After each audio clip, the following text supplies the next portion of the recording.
Hi, and welcome to Faith and Literacy's new school year guide for teachers and homeschooling parents. This is Chapter 5, Building a Positive Learning Culture. Now, in my previous videos, I talked about planning and organization, preparing the learning environment, gathering classroom essentials and supplies, and engaging students with icebreaker activities. Now, this video is all about building a positive learning environment that is both for teachers and homeschooling educators. So, don't go anywhere.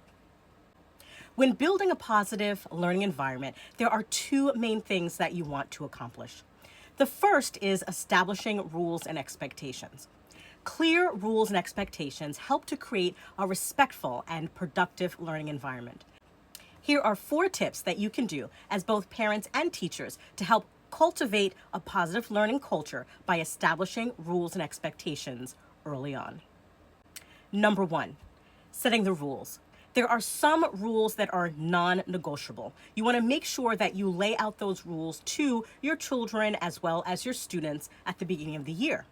But you also want to collaborate on some of the classroom rules. Involve students in creating the rules to ensure that they feel a sense of ownership. Clearly communicate your expectations. Outline academic and behavioral expectations at the beginning of the year. Yes, that means within the first week of starting school. In order for kids to take more ownership in their academics and their behavior, it is a great idea to have them set academic and behavioral goals for themselves. They know what they need more work on as far as academics with maybe spelling or writing or reading or phonics. And they also are aware of certain behavioral things that they do that might not follow the rules of your classroom or your home. So have them be clear about what goals do they want to achieve in their academics and their behavior. Have them pick 1 or 2 in each of those categories. And sit down and talk to them to find out what are some things that they feel that they can do in order to achieve these goals. And you're going to make sure that consistently you are checking with them throughout the year so that they can monitor themselves to see if they are achieving these goals, and if not, why, and to reevaluate them. Number 3, consistently reinforce the rules. This is extremely important. Everybody sets rules and expectations at the beginning of the year, but by the first month, they're out the window. That can't happen. You want to make sure that you are applying the rules fairly and consistently in order to maintain order and respect. Not just respect between the adult and the child, but also respect among the peers. And number 4, you want to make sure that you are rewarding positive behavior. Use praise, rewards, and other positive reinforcements to encourage those good behavioral skills that you'd like to see. But at the same time, along with your expectations, you have to make it clear that any bad behaviors or behaviors that go against rules and expectations are going to have consequences. Now, these consequences can be limited to what you set in your classroom or what your school sets or what you believe in your home. But you have to make sure that along with reinforcing that good behavior, they know that any bad behavior has a consequence. Lay out what those consequences are for you.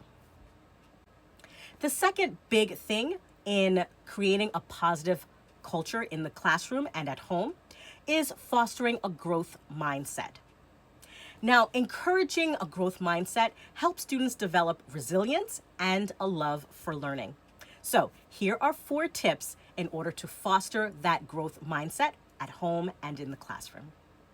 Number 1, promote effort over innate ability. Emphasize the importance of hard work and perseverance. Let them know that there are some times when the first try, you're not going to get something right, or it's not going to come out exactly the way you want it to, but that's okay. Let them know that if they persevere, they keep practicing, and they work hard at it, then they will have that positive outcome that they're looking for. Number 2, Model a growth mindset yourself. Share your own learning experiences and challenges. Let them know that they're not alone. Number 3, provide constructive feedback. You want to make sure that you're focusing on specific areas of improvement and help them celebrate their progress and their successes, no matter how small. And number 4, encourage reflection. Have students regularly reflect on their learning and set goals for improvement. Remember when I talked about having them set those academic and behavioral goals? Well, this is where you want to regularly check in with them to make sure that they're reflecting upon the goals that they set. And if they're not reaching their goals, what they feel that they can do in order to change it. And of course, you're encouraging them and making sure that they know that they're getting the support from you in order to help them to reach their goals. So I hope this was helpful to you. Please make sure that if you haven't, hit that follow button. You're going to like, share, and engage in this video and other videos on my channel. And stay tuned for the next chapter, which will talk about enhancing communication with parents and guardians. So teachers, it's all for you. I'll check you later.